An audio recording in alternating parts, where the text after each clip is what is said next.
Eastern European brunch in San Francisco. There are so many options. Mix and match pies by a world pizza champion in Berkeley. You could feed a fraternity with this pizza. And French favorites in Petaluma. I lost my virginity with onion soup. Just ahead on Check Please Bay Area. I love blinchikis.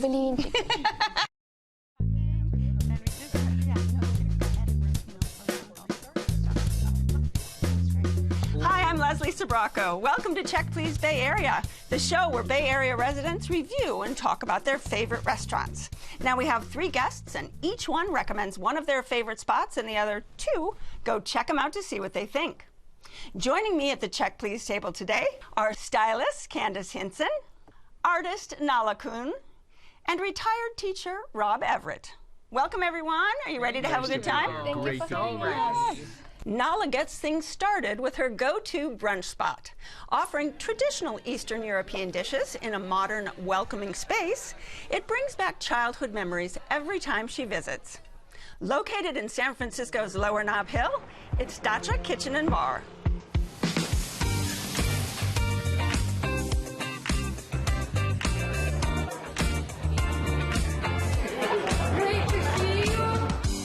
DACHA means summer home in Eastern European countries, and it's the place where families gather, they create fresh food together, and they create memories together. We like to think that when you step through DACHA's doors, that you're leaving the world behind and you're coming into a place of peace, of coziness, of love. Empathy and kindness. Yes. I'm from outside of the polar circle in Russia. The name of the place is Vorkuta, so a very small town. And I am from the East Coast, from Maryland originally, but I've been in the Bay Area for almost 25 years.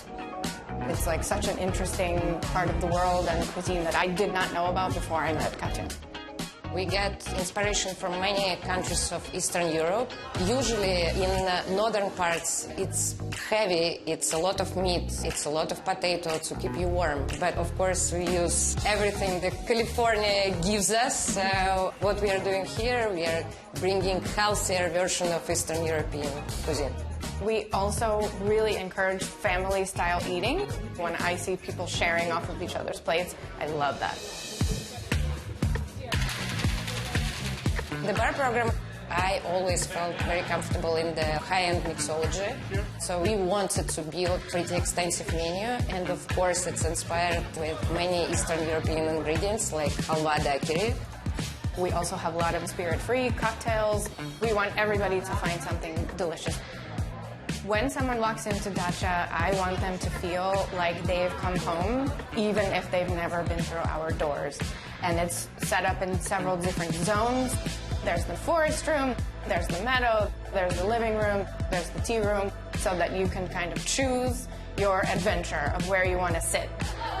We kind of joke that we got into this project so that we could spend more time together, and it's like 24 hours a day pretty much, and it's still not enough. So we love being here and love being together. We're very lucky.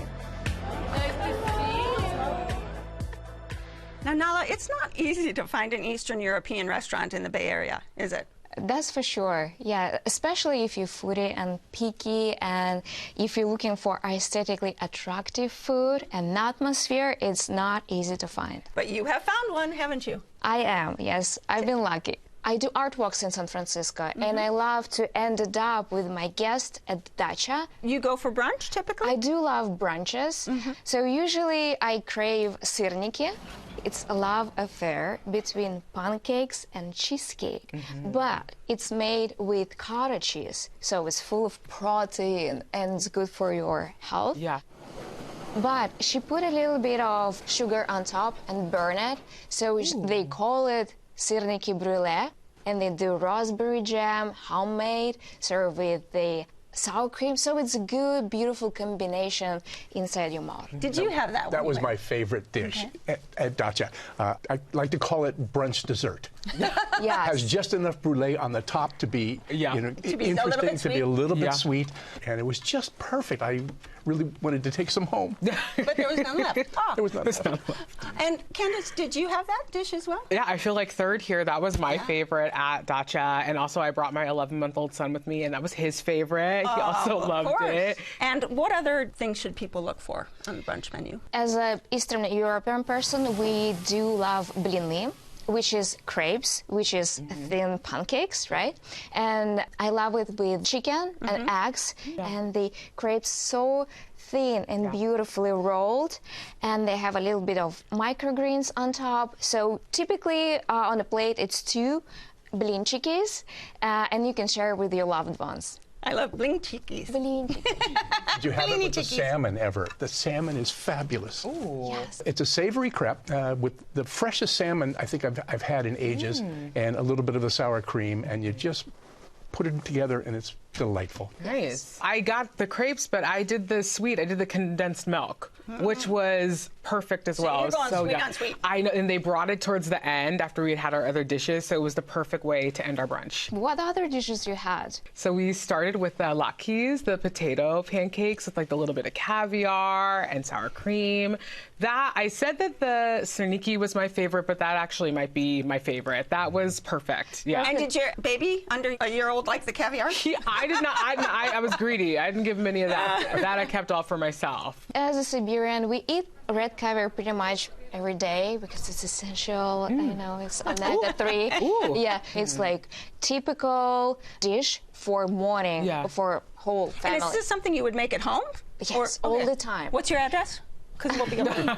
I live next to Chef Mama. But the thing is, sometimes you get lazy. You want to dress up. You want to go to places. Yeah. Someone take care of you. And Of course. Dacha is place where they hug you. They meet you with your name. They're like, Nala, would you like your regular? And I'm like, oh, yes. And did you feel that level of service? Absolutely. First of all, the bartender is considered one of the best mixologists in San Francisco. Yeah. And he created a Bloody Mary for me. He started by infusing cherry wood smoke into the glass. It was quite a show, and the Bloody Mary was delicious. He made a special spritz for my wife, and her favorite dish was the mama's eggs, shakshuka style. Shakshuka style. Shakshuka in the red spicy sauce. Just the right amount of spice. The eggs were not overcooked at all, and it was a beautiful presentation. All right. And then we ended up with pierogi. Pierogi. Talk about the pierogi. Pierogi, to be honest, I went to every Eastern European place in San Francisco to try pierogi. Dacha's, oh my God, 10 out of 10. The dough is so thin, and the filling, a lot of meat, juicy. Yeah. So it's crunchy outside because it's baked. It's not like fried. up. Yeah. With black tea, hot black tea. Oh my God! It's like literally time machine brought me back to my home kitchen. I'm like feel hugged with my mom. It's like amazing. Well, you were reacting, Candace, to that dish too. Tell us about it. Yeah, I was gonna say that was my son's favorite. I was like, oh, because I'm like, oh, this is like a good size. Like I'll have a little bit, and he like knocked the whole thing out. I managed to get a little bit of it, but yeah, that was. And did you have anything to imbibe alongside? Yeah, so the halva daiquiri, which is a really good kind of sweet and savory, not too sweet, but it did almost taste like a rum punch, so it was really nice for brunch cocktail. And then I also had the coffee. And what about affordability? This is not an inexpensive spot. No, it's not, but in this day and age, it's right in line with any good brunch spot. And certainly it's worth going to. The quality, the service, the atmosphere, the walls are painted with beautiful gallery-style artwork. I'm sure you appreciated that. And we can't wait to go back again. Oh, that's wonderful. All right. If you would like to try DACHA Kitchen Bar, it's located on Sutter Street in San Francisco's Lower Nob Hill, and the average multi-course tab per person without drinks is around $85.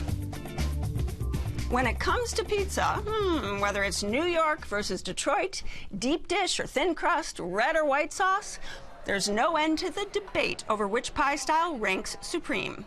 Luckily, Candace has found a place where all pizza lovers can find common ground, thanks to a menu brimming with options. Located in downtown Berkeley, it's Pizzeria da Laura.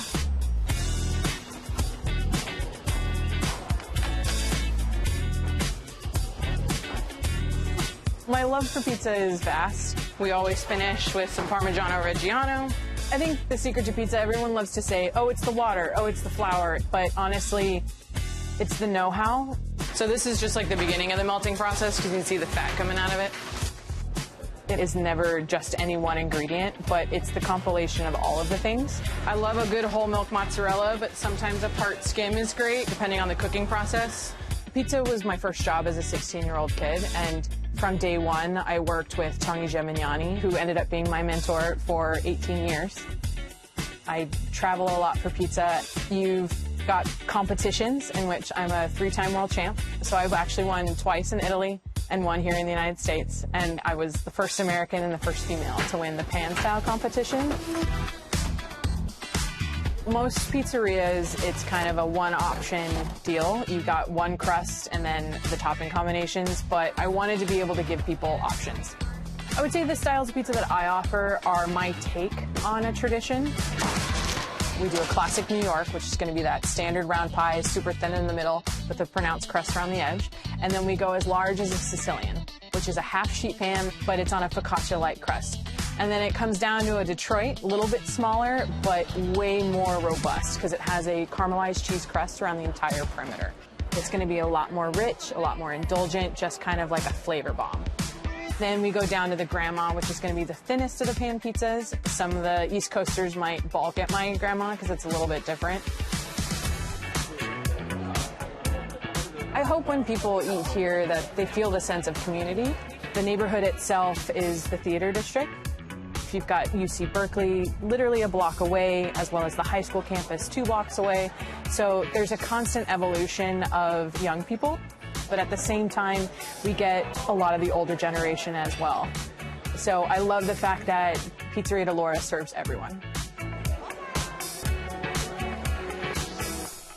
All right, Candace. I mean, I guess this place has so many different styles. Are you So many. team thin crust, team thick crust? Where do you go? What do you order? It's hard to choose because there are so many options, but I love the Reggie Pizza. My first trip there, it was what the waitress recommended, and ever since I've been going back, I always get it. Sicilian style. It's kind of like a really light, deep dish crust, not too dense, perfect kind of complement to everything that's going on top of the pizza. Amazing burrata cheese, pepperoni. 2 kinds of pepperoni. 2 kinds of pepperoni, a little bit of garlic fermented honey, so there's like this sweetness that comes in. I think they finish it off with a little bit of chili oil as well, so it's kind of the perfect blend for me, everything I want in a pizza.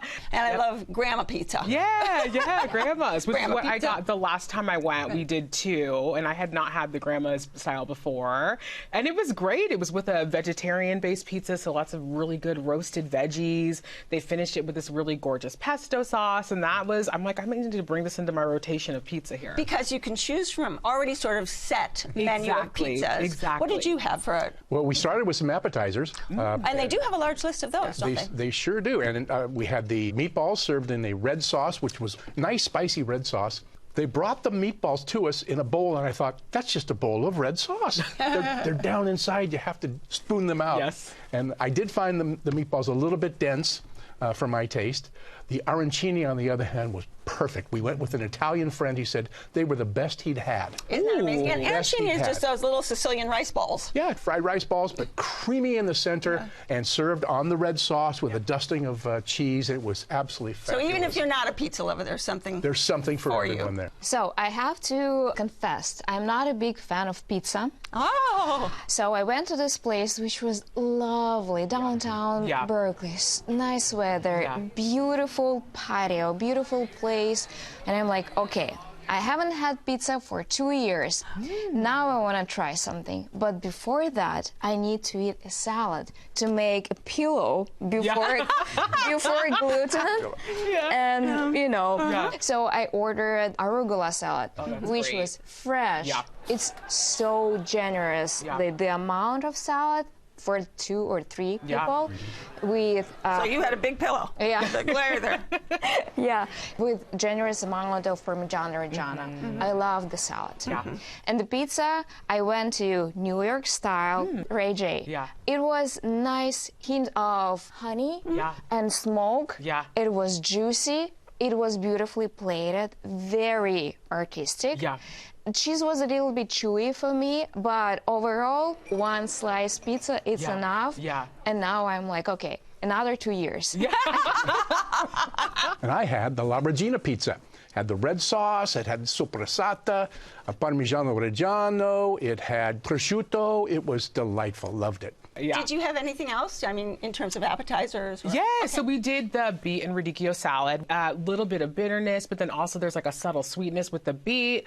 For summer, I thought it was a perfect addition because I don't remember seeing that the last couple times I've been in. So I was happy to try that this time. It was great. And they have vegan options. They do, yeah, If yeah. someone wants to go vegan. Exactly. And quite a nice wine and beer selection. Yes, their pours are generous. I'm like, similar to this. I'm like, beautiful pours. We are generous with our pours here at I Check, know, Please. great pour. Yeah, it was a beautiful light white. They actually recommended it for me. Right. Perfect complement to my dishes there. All right, any desserts? Tiramisu. Tiramisu. Oh, yeah. I was waiting for that to pop to the top. All right, take it away. I ordered cappuccino. It was good, yeah. decent cappuccino, which is nice. Yeah. And they brought tiramisu at the same cup. Yes, and it was nice layered. Yep. For my taste buds, a little too sweet, but still, it's tiramisu. It's supposed to be sweet, right? And a little juice on the bottom, lovely. Yeah. Lovely. It's my favorite. One time we went kind of later in the, like around like maybe 8 or 9, and they were out of tiramisu. So get there early. Get there early, but it's so good. It's, yeah. That's a pro tip. That's a pro tip. Get there early. All right, if you would like to try Pizzeria da Laura, it's located on Shattuck Avenue in Berkeley, and the average multi-course tab per person without drinks is around $40. As a former culinary instructor, Rob has a huge appreciation for timeless French classics executed with precision and care. He finds them at a cozy bistro, offering crusty baguettes, buttery sauces, and just the right touch of that certain je ne sais quoi. Located in Petaluma, it's Brigitte Bistro.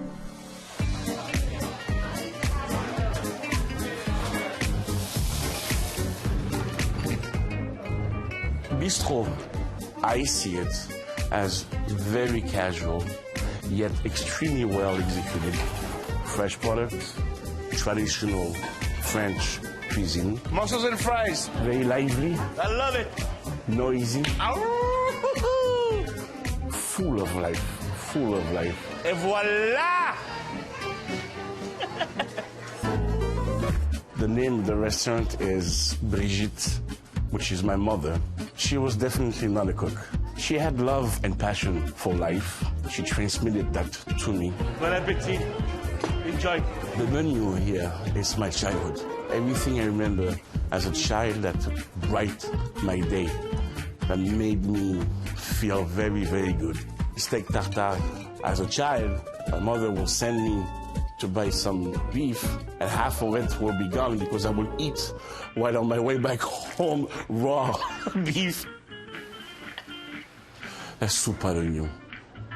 I add port wine and I add cherry vinegar. The cheese has to be Swiss cheese Gruyere. I'm crazy about cheese and the melted cheese. I'm not being shy on my plates. So yeah, this is my childhood. A little bit of effort.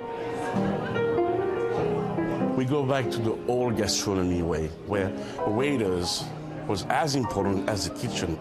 They will do a lot of tableside. It's a whole lot of different details that makes a big difference. It makes you feel special because you are special. One phrase. It's love, food, wine, passion, life, and people. And I'm lucky to awaken every single morning feeling like that. Now, Rob, this is really a touch of France in California. We were so happy. About a year and a half ago, this French chef who had several restaurants in San Francisco fell in love with Petaluma, came up, renovated an old cafe, opened up this restaurant and named it for his mom. Yeah. One of the appetizers I get every time I go there is the escargot perched on top of the roasted half-marrow bone, and it's served with a sauce of butter, garlic, and parsley. Wow. It was simply delicious. Luckily, they serve it with lots of local della fattoria bread. We told the waiter, please save the bone for the dogs in the neighborhood. By the time the evening had progressed, he had brought us 5 additional bones from other people. It was terrific. They're very nice there. Now, are you a French food lover? To be honest, I fell in love with French food after this bistro. Oh my God, I lost my virginity with onion soup. I never had it before. It came from clay pot covered with cheese. It was a nice surprise to find bread inside the soup. Everything was in a harmony, and the cheese was so gooey. And it was so hot. As a Siberian, I appreciate hot dishes and hot soups. Oh my God, almost boiling, and I loved it. I loved it. I started with the French onion soup as well. I've tried to make it at home. I never quite do it. This was phenomenal. So good, so densely flavored, and it was a great start to the meal. The other appetizer that we really loved was the tableside steak tartare. Chopped flank steak with a quail egg in the middle, a few sliced cornichons, capers mixed together. It's so delicious, and they serve it with house-made pommes gaufrettes, which are potato chips. Loved it, loved it. Any tartare takers? No. No tartare takers? I ordered salmon. Oh, the salmon tartare? My God. It was not a tartare. It was like generous amount of thin salmon and citruses on the side and croutons. So it was nice, buttery, creamy fish, crunchy croutons and citrusy fruits, which you feel like you like kissing a French young guy. Well, okay. Did you feel that when you I did not. You did not. Maybe next time. That's right. You never know. Always you never know. Never know. Okay, so what else did you have? I had the seared scallops. And you know, it's so easy to overdo scallops. These were perfectly seared with a nice puree of leek and also purple cauliflower, which is delicious. So my husband got the scallops, which I helped myself to. Just kind of melt in your mouth. So good. And then I got the Wagyu frites for myself, and my baby was with me. So we shared that. He loved it as well. Did he love the frites? He did love the frites. Oh, he did. You got a little foodie on I your hands. do. I'm hoping I'm raising him that way. Steak perfectly done, perfectly seasoned. It was really a delight. Another dish we had was the famed local Liberty duck à l'orange from local producer Jim Reichart. That's right. I taught both of his children in the 6th grade, and it was served fabulously with a duck fat potato millefeuille. Means lots of layers. Means a lot of layers, and any potato cooked in duck fat is just You hard could cook leather in duck fat. You could. It would be cook, good, yes. right? And so now we can get to dessert. Dessert. Look at this. Look at that face. Okay. You get to start, Nala. Floating island. Oh my God. It's cloudy dessert, soft, spongy, eggy, covered with a lot of caramel and salt popping in your mouth, and very nice roasted cashews on top, and everything floating in a lake of vanilla, something like that. Overall, the whole texture blew my mind, to be honest. We ended the meal with pistachio tiramisu. That was my highlight. I'm like, the food was incredible, but it was like dinner and a show. Absolutely. And also, too, like the aesthetic of how it looked, just like perfectly in line, the lady fingers, just the swirl of this pistachio cream. Amazing, buddy. It was incredible. I like the atmosphere a lot. They have open kitchen, and it was spotless. So clean, and it was nice feeling that we all in the kitchen. Chef Nick was known as the kissing chef and the hugging chef.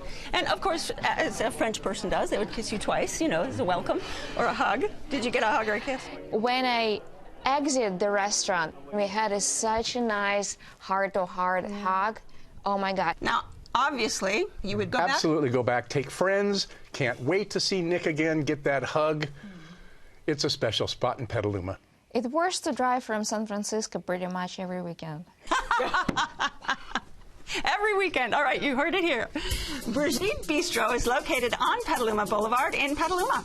The average multi-course tab per person without drinks is around $65. Looking for more Bay Area bites you've just got to try? Check out Cecilia Tries It online at kqed.org/check, please. I want to thank my fantastic guests on this week's show. Candace Hinson, who raves about the Ray J at Pizzeria da Laura in Berkeley. Nala Kuhn, who savors the syrniki at DACHA Kitchen Bar in San Francisco. And Rob Everett, who says bonjour to the roasted bone marrow at Brigitte Bistro in Petaluma. Join us next time when 3 more guests will recommend their favorite spots right here on Check Please Bay Area. I'm Leslie Sbrocco, and I'll see you then. Cheers. Did you have fun? Yes. Yeah? Did you have fun? Check Please Bay Area is made possible by the members of KQED and by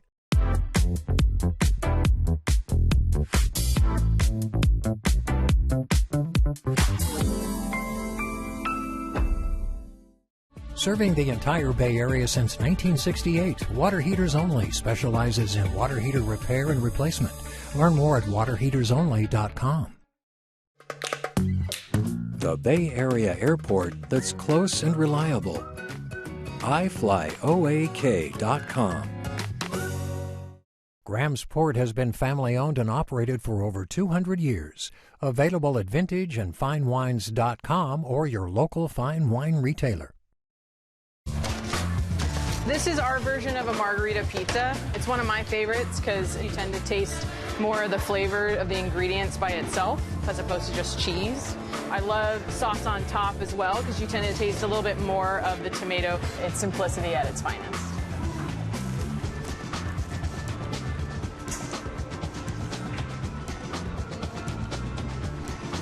It's really hot.